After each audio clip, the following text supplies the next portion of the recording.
E hari i te mea ko te kapa pūā wai anake i a ta pōhiritia, i a ta whakanuia i te rānei whai muri ho i te rangatira o te tū i te rāwiki. Nā ngā hapū o te pū whāriki a te kapa o te kura o maunga tapu i a te mihi i a ta whakamānawa i te rānei i runga i te marae o Hairini i reira a Timoti Tiakiwai. Ko te karana tēnei o te kaina, kia whakatau ai te wairua. He tūtukitanga tēnei ki ngā wawata o rātou mā ko wehe atu. He tūtukitanga tēnei ki a rātou tūmanakotanga. Ara, ko te moia mai rāno, i te wai i whakatū mātou ko ea. Tewa moia, ko tūtuki. I whakatauria te kapa o te pū whāriki no te kura o mauna tapu e o rātou whānau, o rātou hapu o nai te ahi me nā tihe i te marae o Hairini i taurana moana i tēnei rā.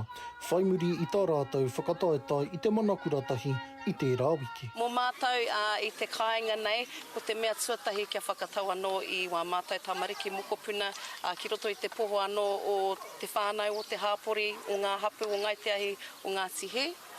I tutuki e rātou te tūna tuarua o nā kura o te motu i tā rātou wā tuatahi ki te whakataetai o te manakuratahi. E ai ki te tumuaki e he nui ake nā akorana e tāia ai e nei tawira te tīpako, te whakahoki ki o rātou whānau. He wā tuatahi tēnei mō mātou, kia tau ki tēnei taumata. Ko te tūmanako i nai nei, kia mōhio i nei tamariki, me whakahoki rātou, ki a rātou ake whānau, ki te whakaako i a rātou, tēnei taonga te haka. Henari mo te haukaina, e poho ke reru ana rātou i te tū o nā tamariki i whakakanohi i a rātou hapu ki te ao. Ko te mea hira rawa mō mātou i tū rātou hei kanohi mō mātou o ngai te ahi o ngā tihe. E tū i roto i tō rātou ngai te ahitanga, i roto i tō rātou ngā tihetanga, o tira ki tō tātou ake taha o Waitaha. Ko tērā te mea nui rawa o mātou te kāinga nei. Ko nā tāuna kua tau ki tā rātou kāina hou, he hapu e whakahihi ana i a rātou whakatipurana. Timoti Tiakiwai, Te Karere.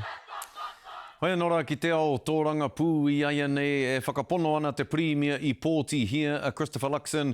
Ka are pēr i ko atu i a Nicola Willis, hei Premier tuarua mō te motu.